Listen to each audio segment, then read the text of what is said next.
Why is reputation important? Reputation is the cornerstone of power. In the social realm, appearances are the barometer of almost all our judgments. Your reputation will protect you in the dangerous game of appearances, distracting the probing eyes of others from knowing what you are really like, and giving you a degree of control over how the world judges you, a powerful position to be in. A strong reputation increases your presence and exaggerates your strengths without you having to spend much energy. It can also create an aura around you that will instill respect, even fear. In the fighting in the North African desert during World War II, the German had a reputation for cunning and deceptive maneuvering that struck terror into everyone who faced him. Even when his forces were depleted and the British tanks outnumbered his by 5-1. Entire cities would be evacuated at the news of his approach. As they say, your reputation inevitably precedes you, and if it inspires respect, a lot of your work is done for you before you arrive on the scene or utter a single word. During China, General Liang was able to fool his rival Sima Yi simply by letting his track record for being an undefeated leader in battle do the work for him. Liang's troops were far outnumbered by Sima Yi's, yet he devised a clever last-resort plan. Liang donned a Taoist robe and played the lute upon the wall of the city he was defending. His soldiers opened the gates and hid. When Sima Yi's troops advanced upon the unguarded city, Yi recognized his opponent sitting alone upon the wall. Fearing a trap, Sima Yi called his soldiers to retreat. How to build a reputation? In the beginning, you must work to establish a reputation for one outstanding quality, whether generosity or honesty or cunning.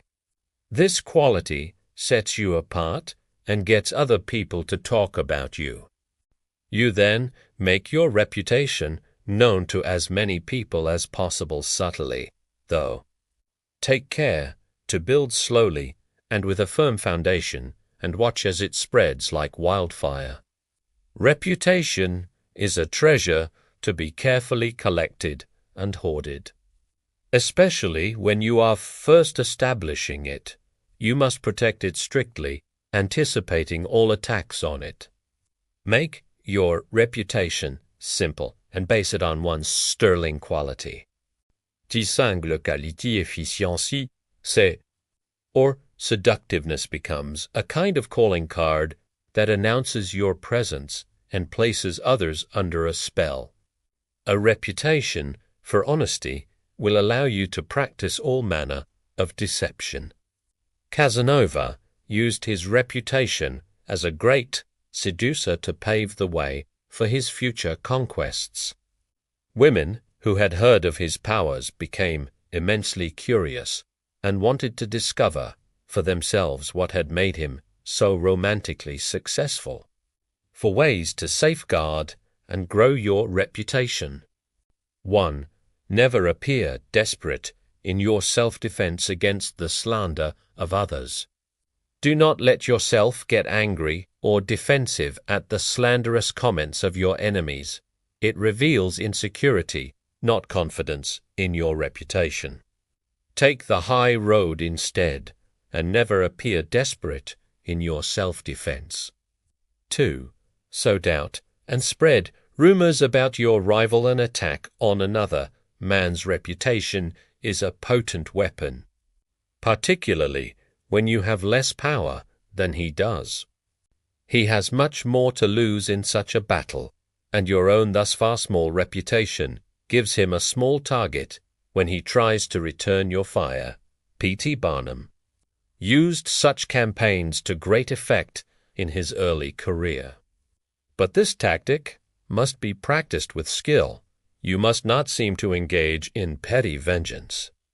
If you do not break your enemy's reputation cleverly, you will inadvertently ruin your own. Even if they vehemently deny it, people will still be wondering why they are so defensive. Barnum used this tactics to ruin his competition SPLS reputation by sowing doubts about PLS museum's stability and solvency. Doubt is a powerful weapon. Once you let it out of the bag with insidious rumors, your opponents are in a horrible dilemma.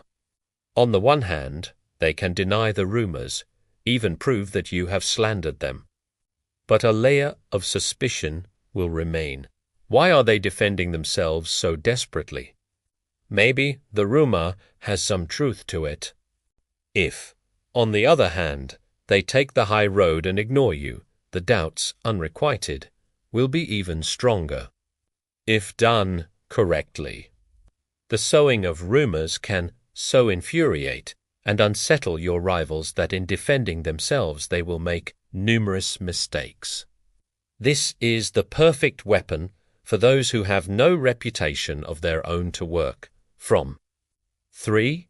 If you go too far in attacking another's reputation, it draws more attention to your wrongfulness than to the person you are slandering. Thomas Edison, considered the inventor who harnessed electricity, believed that a workable system would have to be based on direct current DC. When the Serbian scientist Nikola Tesla appeared to have succeeded in creating a system based on alternating current AC, Edison was furious.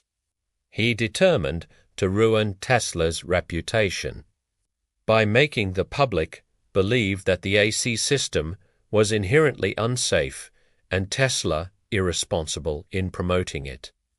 To this end, he captured all kinds of household pets and electrocuted them to death with an AC current. When this wasn't enough, in 1890, he got New York state prison authorities to organize the world's first execution by electrocution, using an AC current. But Edison's electrocution experiments had all been with small creatures. The charge was too weak, and the man was only half killed. In perhaps the country's crudest, state-authorized execution, the procedure had to be repeated. It was an awful spectacle. Although, in the long run, it is Edison's name that has survived. At the time his campaign damaged his own reputation more than hässliche Bakedoff. The lesson is simple: never go too far in attacks like these, for that will draw more attention to your own wrongfulness than to the person you are slandering. 4. Use humor or gentle mockery at your rival's expense when your own reputation is solid.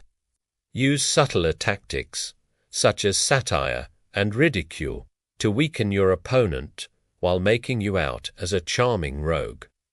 The mighty lion toys with the mouse that crosses his path. Any other reaction would mar his fearsome reputation. Once Barnum did have a reputation of his own. He used the fake hypnotism demonstration. He ridiculed his rival Peale's reputation. He was extremely successful.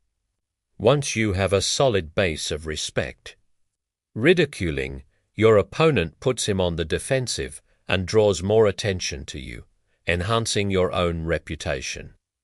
Outright slander and insult are too strong at this point. They are ugly more than help you.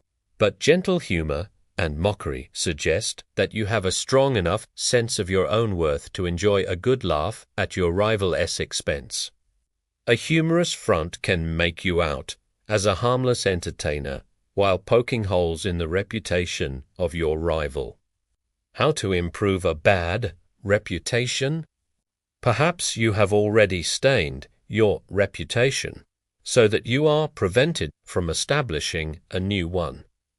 In such cases, it is wise to associate with someone whose image counteracts your own, using their good name to whitewash and elevate yours.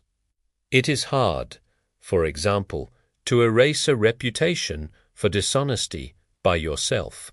but a paragon of honesty can help. When P.T. Barnum wanted to clean up a reputation for promoting vulgar entertainment, he brought the singer Jenny Lind over from Europe.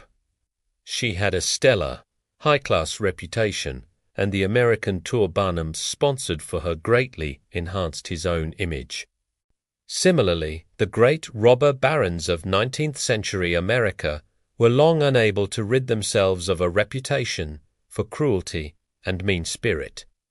Only when they began collecting art, so that the names of Morgan and Frick became permanently associated with those of Da Vinci and Rembrandt, were they able to soften their unpleasant image